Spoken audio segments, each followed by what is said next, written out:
Pam Bondi sat at her desk, staring at the stack of papers in front of her. The morning sun filtered through the blinds, casting long shadows across the room. She sipped her coffee, its warmth barely touching the chill she felt deep inside. Today was supposed to be just another day at work, but something about it felt different. Maybe it was the heaviness in the air or the nagging sense that things were about to change. Her office was small but tidy, with shelves lined with law books and framed certificates. A single picture frame stood on her desk, a photo of her and her late father, smiling together under a bright blue sky. He had been a teacher, always talking about fairness and doing what was right. Pam often thought about him when times got tough, drawing strength from his memory. The phone rang, breaking the silence. Pam picked it up quickly, expecting one of her colleagues calling with last-minute updates for the case she was handling. Instead, a soft voice spoke on the other end. "Ms. Bondi, this is Grace Miller. I need to speak with you urgently." Grace Miller. Pam recognized the name. She was a young paralegal who worked for a firm connected to some of the cases Pam had handled before. Her tone sounded nervous, almost panicked. "What's going on, Grace?" Pam asked, sitting up straighter in her chair. "I have information," Grace said hesitantly, "about Judge Klein." Pam froze. Judge Harold Klein was a well-known figure in the legal community, respected by many but distrusted by a few.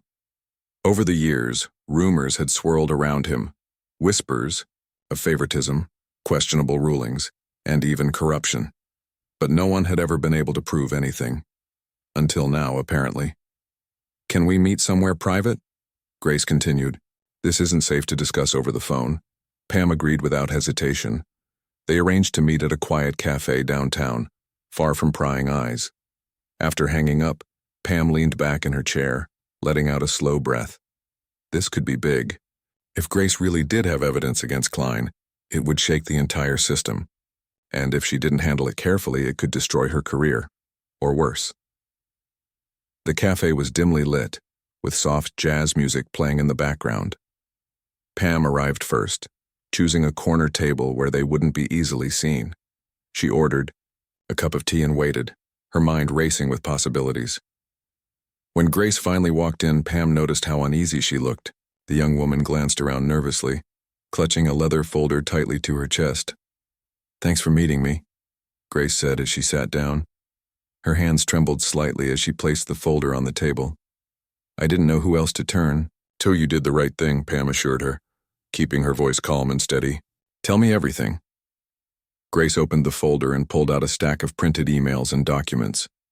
"These are communications between Judge Klein and someone called the broker. It looks like Klein has been accepting bribes to rule in favor of certain clients, big ones, corporations mostly." Pam's heart sank as she flipped through the pages. The language was coded, but the implications were clear. One email mentioned a payment of $500,000 in exchange for a ruling that would allow a corporation to seize land from local residents. Another referenced a secret meeting at an undisclosed location. "This is incredible," Pam murmured, shaking her head. "Where did you get these?" Grace hesitated, glancing around again. "One of our IT guys stumbled upon them while working on a server update. He gave them to me because he knew I trusted you. But if anyone finds out—" "Don't worry," Pam interrupted firmly. "I'll make sure you're protected. No one will know you were involved unless you want them to." Grace nodded, though she still looked scared. "There's more," she added quietly. "These emails aren't just about Klein. There's mention of something bigger, a group called Nexus Foundation. I don't know much about them, but they seem dangerous." Pam frowned. Nexus Foundation. The name sent a shiver down her spine. She'd heard whispers of it before, usually dismissed as conspiracy theories. But seeing it here in black and white made it feel all too real. Later that afternoon, Pam returned to her office, her mind buzzing with questions. She locked the door behind her and spread the documents across her desk. Each page told a story of greed and betrayal, of powerful people using their influence to crush the weak. As she read, anger began to boil inside her. How could someone sworn to uphold justice betray it so completely? But there was also fear. Taking on someone like Klein wasn't easy. He had connections, resources, and a reputation that shielded him from scrutiny. If Pam went after him, she'd be stepping into a battlefield filled with unseen enemies. Yet doing nothing felt impossible. These were people's lives at stake, families losing their homes, communities being torn apart. Her thoughts turned to Maria Lopez, a single mother whose case Pam was preparing to argue in court tomorrow. Maria's family had owned their land for generations, passed down from her grandparents. Now Titan Corp, a massive corporation, wanted to build a factory there and was using every trick in the book to force her out. Klein was presiding over the case, and Pam couldn't shake the feeling that the outcome was already decided. She spent hours poring over the evidence, piecing together a strategy. By the time night fell, her eyes were tired, and her stomach growled with hunger. But she couldn't stop. Every minute counted. The next morning, Pam woke early, her body tense with anticipation. She dressed carefully, choosing a navy blue suit that projected confidence and authority. Before leaving, she took one last look at the photo of her father. "I hope you'd be proud," she whispered, then headed out the door. At the courthouse, the atmosphere was electric. Reporters crowded the entrance, cameras flashing as lawyers and plaintiffs filed in. Inside, Pam found Maria waiting anxiously outside the courtroom. The woman clutched her purse tightly, her knuckles white with tension. "Don't worry," Pam said, placing a reassuring hand on Maria's shoulder. "We've got this." As they entered the courtroom, Pam scanned the room. Judge Klein sat at the bench, his expression unreadable. His sharp eyes flicked toward her briefly before returning to the papers in front of him. Pam felt a surge of determination. Whatever happened today, she wouldn't back down. When the proceedings began, Pam listened intently as the opposing counsel presented their arguments. Their words dripped with arrogance, confident that Klein would side with them. But Pam remained, focused, jotting notes and planning her counterattack. Finally, it was her turn to speak. Rising to her feet, she addressed the judge calmly but firmly. "Your Honor, I'd like to introduce new evidence regarding Titan Corp's acquisition practices. This includes documentation showing attempts to intimidate and coerce Ms. Lopez into selling her property." Klein's face darkened, but Pam pressed on, laying the groundwork for what was to come. She could see the frustration building in his eyes, and for the first time, she allowed herself a small smile. This wasn't just about Maria anymore. It was about exposing the truth and holding those in power accountable. Little did she know, her actions that day would set off a chain reaction that would shock not only the courtroom, but the entire nation. The courtroom buzzed with tension as Pam Bondi stood before Judge Harold Klein. Her voice was steady, but her eyes burned with determination. She had spent years preparing for moments like this, moments where justice hung in the balance. The air felt heavy, almost suffocating, as everyone waited to see how Klein would respond. "Your Honor," Pam continued, "this evidence clearly shows a pattern of unethical behavior by Titan Corp. Their actions are not only illegal, but also morally reprehensible." She paused, letting her words sink in. Maria Lopez sat behind her, gripping the edge of her seat, her face pale with anxiety. Klein leaned back in his chair, his expression unreadable. For a moment, he said nothing, simply staring at Pam as if trying to intimidate her into silence. But Pam didn't flinch. She had faced worse than him before, and she wasn't about to back down now. Finally, Klein spoke. His voice was sharp, cutting through the quiet like a knife.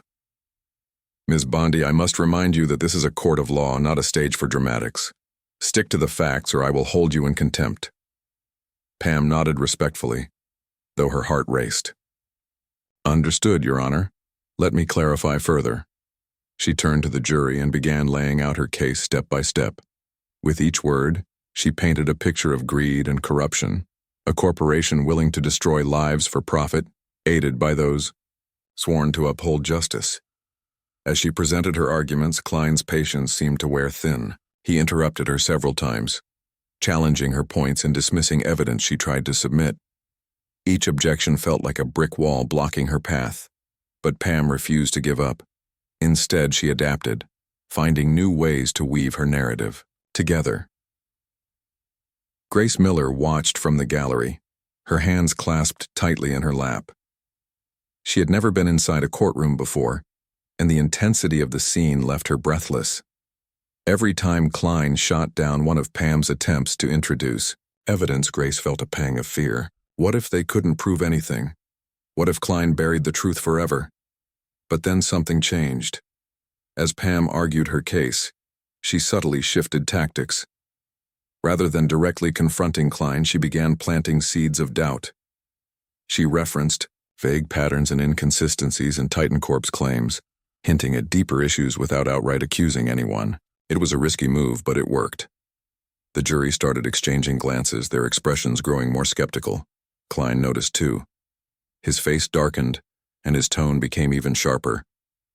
"Enough," he barked suddenly, slamming his gavel onto the desk. The sound echoed through the room, silencing everyone instantly. "Ms. Bondi, I've warned you once already. This line of questioning is irrelevant and will not be tolerated." For a split second, Pam hesitated. She could feel the weight of every eye in the room on her. This was it. The moment she'd been dreading and preparing for all at once.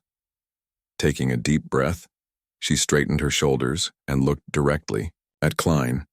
"With all due respect, Your Honor," she said, her voice ringing clear and strong, "if my questions are irrelevant, then why are you so eager to silence them?" A murmur rippled through the courtroom. Even the opposing counsel seemed taken aback by her boldness. Klein's jaw tightened, and for a moment it looked like he might explode. But instead, he forced himself to remain calm. "You're treading dangerous ground, Ms. Bondi," he said coldly. "I suggest you choose your next words carefully." Pam met his gaze without flinching. "Then let me choose them wisely, Your Honor. I refuse to stand idly by while injustice prevails. If this court cannot address these irregularities, then we are failing not only Ms. Lopez, but the very principles this system was built upon." The room fell silent. No one moved. No one dared to breathe. Pam's words hung in the air like a challenge, daring Klein to respond. For a long moment, it seemed like he might ignore her completely. Then slowly he rose from his seat. "Ms. Bondi," he said, his voice low and menacing, "you are dangerously close to crossing a line. Consider yourself warned." Without another word, he called for a recess and stormed out of the courtroom. The bailiff quickly followed, leaving everyone else stunned. Once the doors closed behind Klein, chaos erupted. Reporters scrambled to interview Pam, shoving microphones in her face and shouting questions. Maria rushed to her side, tears streaming down her cheeks. "Thank you," she whispered, hugging Pam tightly. "Thank you for standing up for us." Pam hugged her back, feeling a mix of relief and worry. She had made her point, but she knew the battle was far from over. Klein wouldn't forget what happened here today, and neither would the people backing him. Grace approached cautiously, her face pale. "Do you think he'll retaliate?" she asked quietly. "I don't know," Pam admitted. "But if he does, we'll be ready. We have the truth on our side, and that's something no amount of power can erase." Ethan Cole appeared a few minutes later, slipping through the crowd unnoticed until he reached Pam. A journalist with a knack for uncovering secrets, Ethan had been following the case closely. He carried a small tablet tucked under his arm, its screen glowing faintly. "You caused quite a stir in there," he said with a grin. "Mind telling me what's really going on?" Pam glanced around to make sure no one was listening. Lowering her voice, she explained everything, from the emails Grace had provided to the hints of Nexus Foundation lurking in the shadows. Ethan listened intently, his expression growing darker with each revelation. "This goes way beyond Klein," he muttered when she finished. "If half of what you're saying is true, then we're dealing with something much bigger than corruption. This is systemic." "I know," Pam replied grimly, "and unless we act fast, it's going to bury us all." Later that evening, Pam met Ethan and Grace at a secluded diner on the outskirts of town. They sat in a corner booth away from prying eyes. Over coffee and sandwiches, they discussed their next steps. "We need to dig deeper," Ethan said, tapping notes into his tablet. Where did Grace get the documents again? Grace hesitated, glancing nervously at Pam. From a server update, she said finally, but I'm not supposed to talk about it. Don't worry, Pam assured her. Ethan's trustworthy. He can help us piece this together. Ethan nodded, scribbling furiously. If we can trace the communications back to their source, we might find more evidence, enough to take down not just Klein but whoever's pulling his strings. Pam leaned forward, her eyes narrowing. And what about Nexus? Do you think they're involved? It's possible, Ethan admitted. Nexus has always operated in the shadows, manipulating events from behind the scenes. If they're tied to Klein, then exposing them could blow this whole thing wide open. But it's dangerous, Grace interjected, her voice trembling. What if they find out we're investigating them? They probably already know, Pam said bluntly, which means we need to move quickly, before they decide to shut us down permanently. The three of them sat in silence for a moment, the weight of their mission settling heavily on their shoulders. They were outnumbered, outgunned, and playing a game they barely understood. But none of them were willing to give up. Not yet. As they left the diner, Pam took a deep breath, steeling herself for what lay ahead.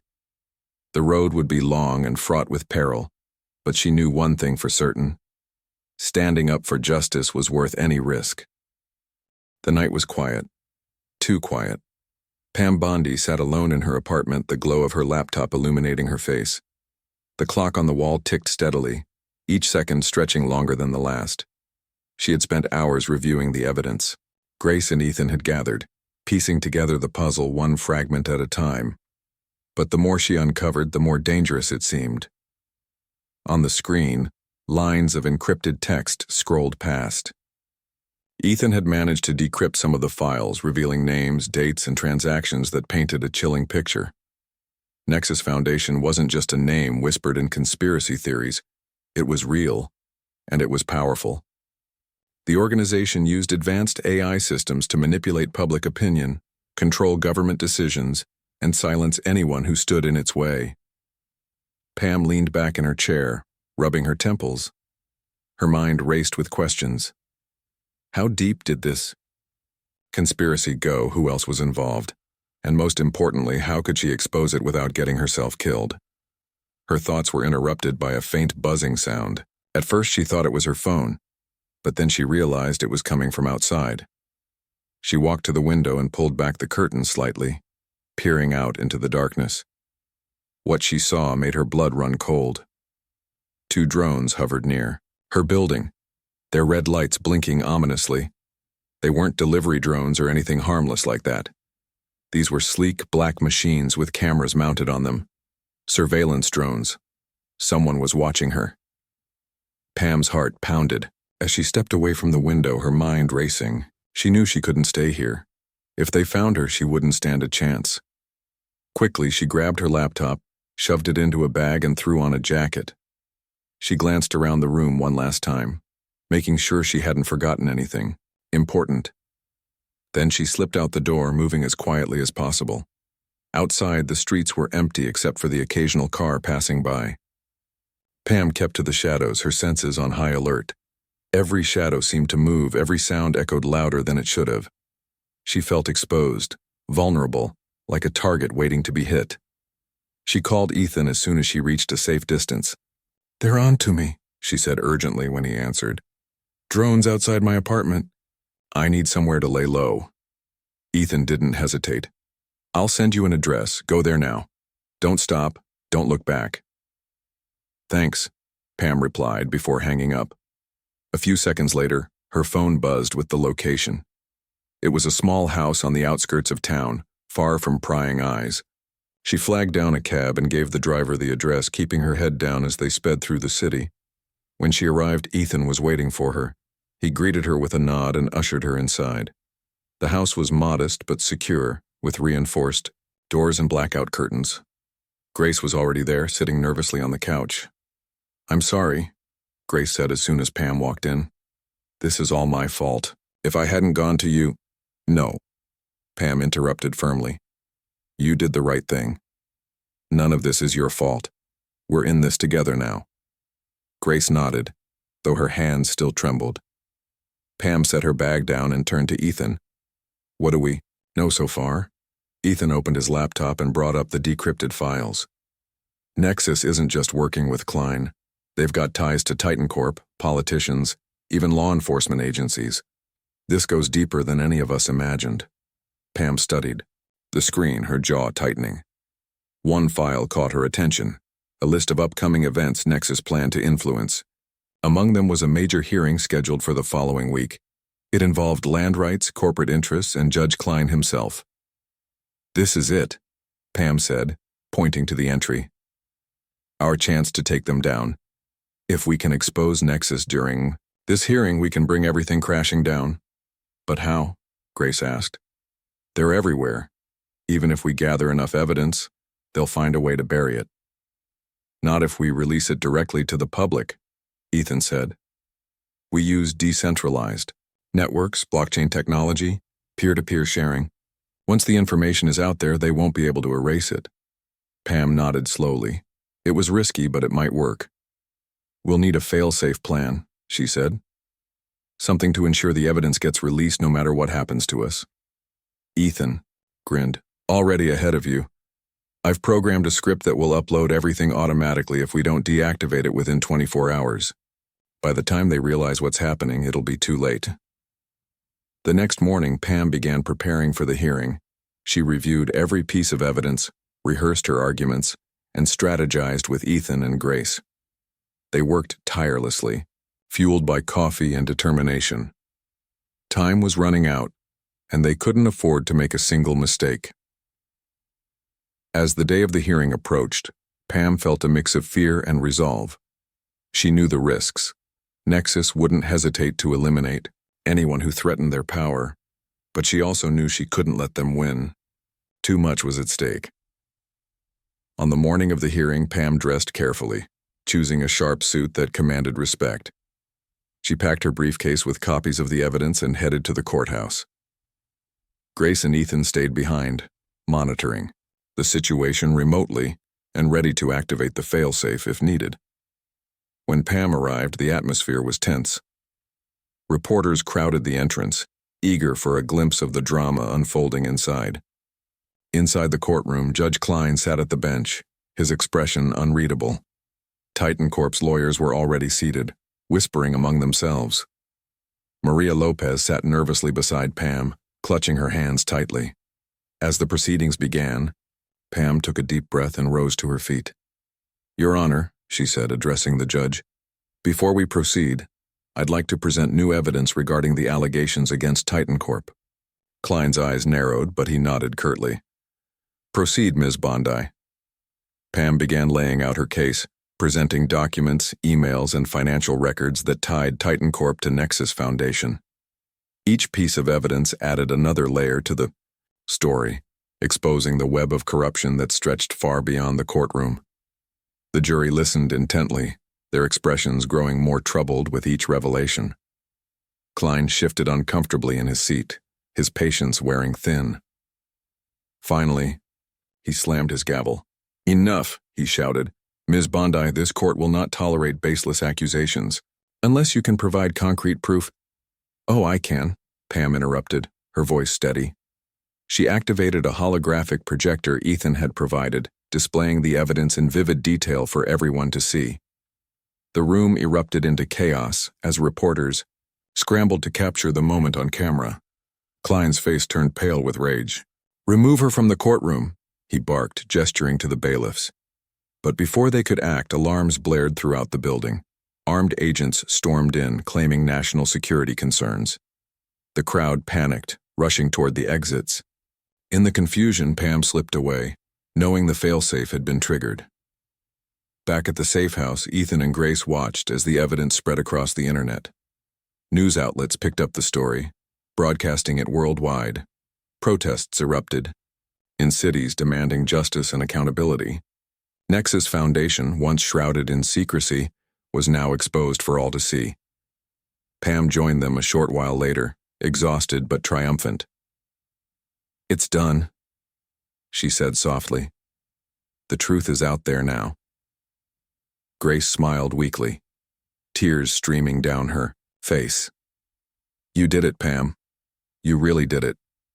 Pam shook her head. We did it. Together.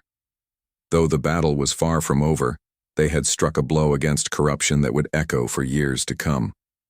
For the first time in a long time, Pam allowed herself to feel a glimmer of hope. Justice might be slow, but it was never truly silenced. The courtroom was in chaos. Armed agents stormed through the doors, their boots echoing loudly on the marble floor. People screamed and pushed against each other, trying to escape. Reporters shouted questions, their cameras flashing wildly as they tried to capture every moment. Judge Harold Klein sat frozen at his bench, his face pale with anger and fear. For once, he looked less like a powerful figure and more like a man caught in a trap. Pam Bondi stood near the center of the room, her heart pounding but her mind sharp. She had known this might happen, knew that exposing Nexus Foundation would bring retaliation, but she also knew she couldn't let fear stop her. As the agents moved closer, Pam glanced toward the jury box. Some jurors were still seated, looking stunned and confused, while others had risen halfway out of their chairs, unsure whether to flee or stay. This is not over, Pam said loudly, addressing the room despite the noise. Her voice cut through, the panic like a blade. The truth is out there now, no one can bury it. One of the agents stepped forward, pointing a finger at her. Ms. Bondi, you are under arrest for interfering with federal operations. Come with us quietly. Pam didn't resist. Instead, she raised her hand slightly, showing she wasn't armed. You can arrest me, she said calmly, but you can't erase what I've shown everyone here today. With that, she allowed them to lead her away, her head held high. As she passed Maria Lopez, who stood frozen near the exit, Pam gave her a small nod. Stay strong, she whispered. Maria nodded back, tears streaming down her face. Outside the courthouse, the scene was even more chaotic. Protesters had gathered quickly after news of the evidence spread online. They chanted slogans about justice and accountability, holding signs that read, "Expose corruption," and "We deserve the truth." News helicopters circled overhead, capturing footage of the growing crowd. Police officers formed barriers around the building, though they seemed overwhelmed by the sheer number of people. Inside the police van where Pam was being held, she stared out the barred window, watching the protests unfold. A strange sense of pride filled her chest. This was what she had hoped for, not just exposing Nexus, but inspiring ordinary people to demand change. She thought about her father again, wondering if he'd be proud of what she'd done. The van began to move, weaving slowly through the throngs of protesters. Pam could hear their voices chanting her name now. It was surreal, almost dreamlike. She wasn't used to being seen as a hero, but she realized that maybe this was bigger than her. Maybe it always had been. Hours later, Pam found herself in an interrogation room. The walls were bare except for a two-way mirror, and the fluorescent lights buzzed faintly above her head. She sat alone at a metal table, her hands cuffed loosely in front of her. Despite the coldness of the room, she felt remarkably calm. Whatever happened next, she had already won in one sense. The truth was free. Finally, the door opened and a tall man in a dark suit entered. He introduced himself as Agent Roberts, flashing a badge before sitting across from her. His expression was neutral, but his eyes betrayed a flicker of unease. Ms. Bondi, he began, setting a folder on the table. You've caused quite a stir today. Do you understand the gravity of your actions? I do, Pam replied evenly. I exposed corruption, that's all. Roberts leaned back in his chair, studying her carefully. You seem very confident for someone in your position. Let me remind you, you're facing serious charges. Obstruction of justice, leaking classified information, conspiracy. Pam interrupted him, her tone firm. And let me remind you, the public knows the truth now. You can lock me up, but you can't silence millions of people demanding answers. For a moment, neither of them spoke.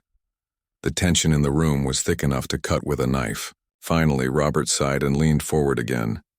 Look, Ms. Bondi, we both know how this works. If you cooperate, if you tell us everything you know, we might be able to make some of these charges disappear.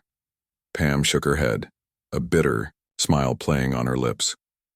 You don't get it, do you? This isn't about deals or negotiations, it's about doing what's right, and no amount of threats is going to change that. Roberts frowned, clearly frustrated. He closed the folder and stood up. We'll see how long your resolve lasts, he muttered before leaving the room. Meanwhile, Ethan Cole and Grace Miller worked tirelessly from the safe house. They monitored social media feeds, tracking the spread of the evidence Pam had released. Every minute, the story reached more people. Millions worldwide were now aware of Nexus Foundation's existence and its role in manipulating governments and corporations.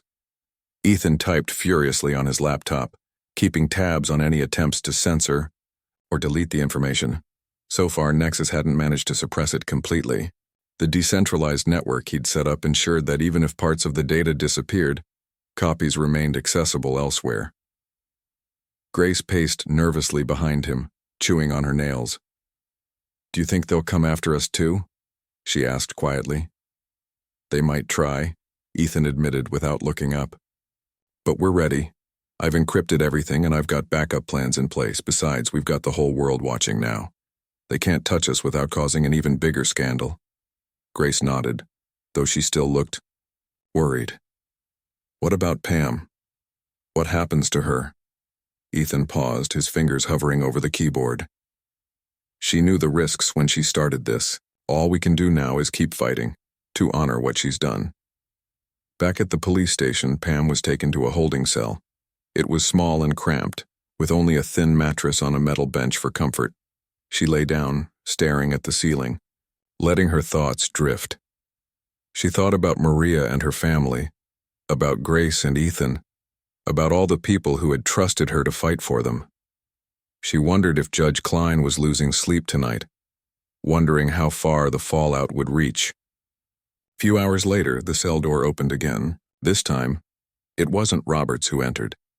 It was a woman in civilian clothes carrying a folder. She introduced herself as attorney Laura Bennett, sent by a coalition of civil rights groups to represent Pam. You're making headlines, Laura said with a wry smile as she sat down beside Pam. People are calling you a whistleblower, a hero. Even some politicians are speaking out in your defense. Pam raised an eyebrow. That doesn't sound like something politicians usually do. Laura chuckled. Desperate times call for desperate measures. Right now, Nexus looks like the bigger threat. Public opinion is on your side, which gives us leverage. So what's the plan? Pam asked. For now, we stall, Laura explained.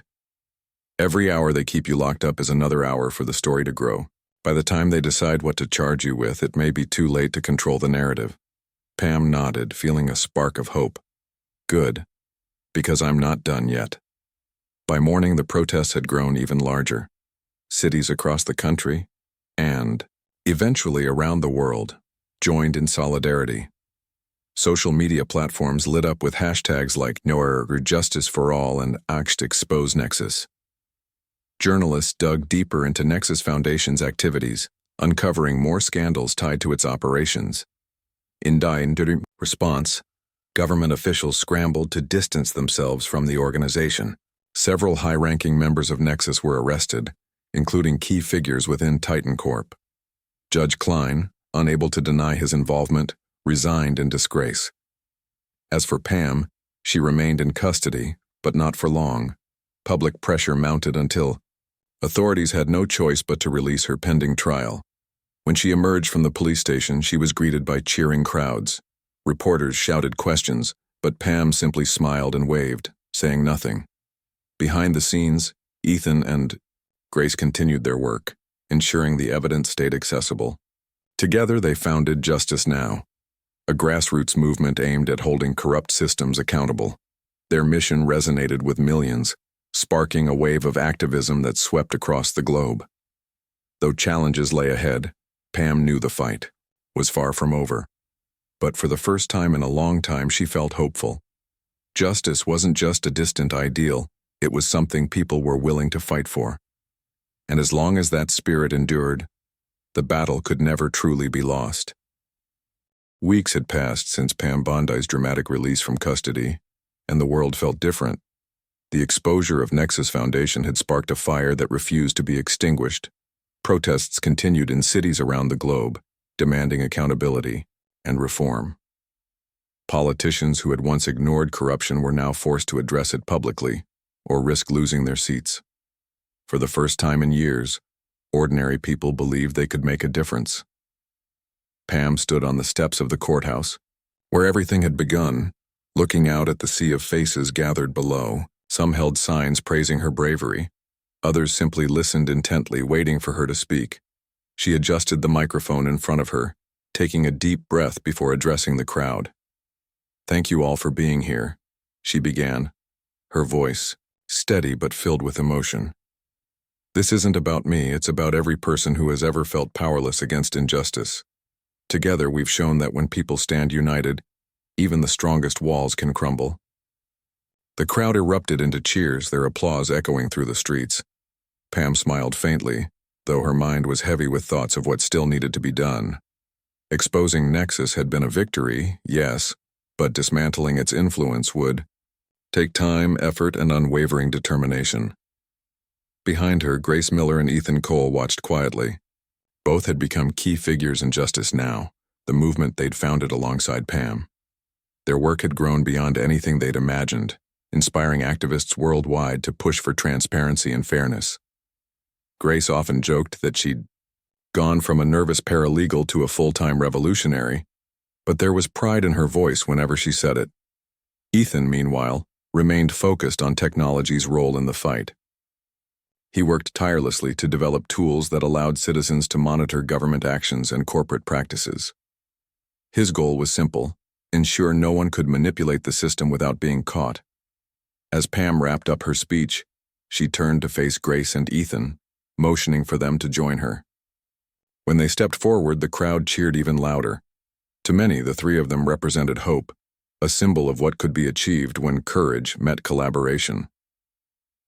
Later that evening, Pam sat in her new office, a small, cluttered space, donated by supporters of Justice Now. Boxes of documents lined the walls, and a whiteboard covered in notes leaned against one corner. Despite the chaos, it felt like home. This was where the real work would happen, not just exposing corruption, but building something better in its place. Grace knocked softly on the door before stepping inside. "Hey, Pam, can I talk to you for a minute?" "Of course," Pam replied, gesturing for her to sit. "What's on your mind?" Grace hesitated, fidgeting with the edge of her sleeve. "I've been thinking, what happens if they try to come after us? Again? I mean, Nexus might be weaker now, but they're not gone completely. And some of those people, they're dangerous." Pam nodded slowly, understanding the concern. "You're right. We can't let our guard down. But remember this, fear only wins if we let it control us. Every step we take builds momentum, makes it harder for them to operate in the shadows. That's why movements like ours are so powerful. They give people strength in numbers." Grace looked at her, searching for reassurance. "Do you really think we can win?" "I know we can," Pam said firmly. "Not overnight, maybe not even in our lifetimes, but every brick we chip away from their foundation brings us closer to justice. That's worth fighting for." Grace managed a small smile, nodding as she stood up. "Okay, thanks, Pam. I guess I needed to hear that." After Grace left, Ethan walked in carrying a folder stuffed with papers. "Got a minute?" he asked, dropping the folder onto the desk. "Always," Pam replied, leaning back in her chair. "What is it?" Ethan opened the folder, revealing pages of research. "I've been digging deeper into Nexus's operations. Turns out, they weren't just influencing governments, they were funding private militias in several countries. If we expose that, it could destabilize them even further." Pam raised an eyebrow. "That's big. How sure are you about the information?" "As sure as I can be," Ethan said. "But releasing it won't be easy. These groups don't play nice. They'll retaliate, and not just against us. Innocent people could get hurt."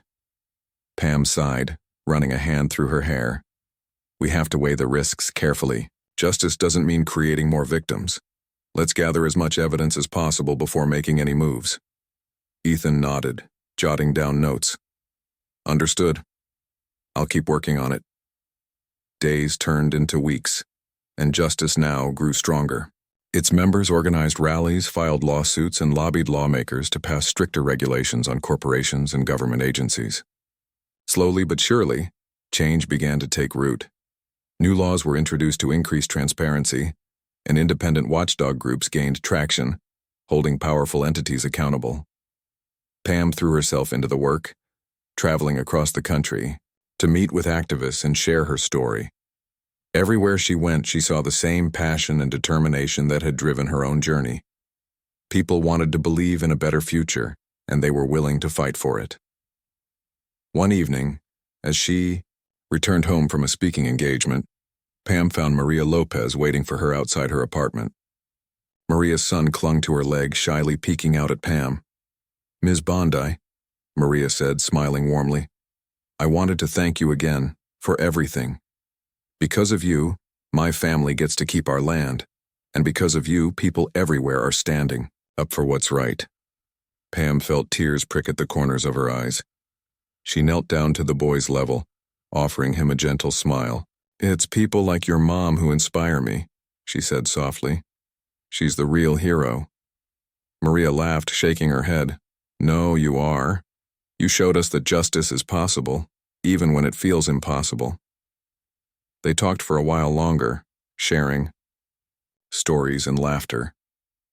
When Maria finally left, Pam lingered in the doorway, watching them walk away.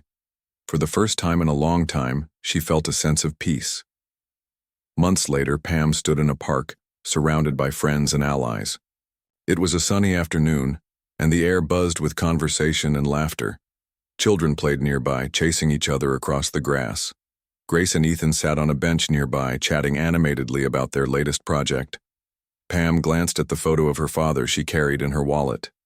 She traced the edges with her thumb, feeling a wave of gratitude. He had taught her the importance of standing up for what was right, no matter how hard it seemed. She hoped she'd made him proud. As she looked around at the people gathered there, ordinary individuals who had come together to create extraordinary change, she realized something important. Justice wasn't just about winning battles or exposing secrets.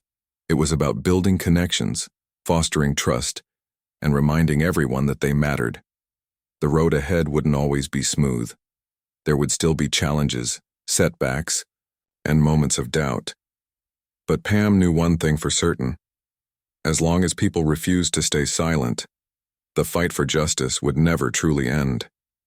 And that, she thought with a quiet smile, was enough.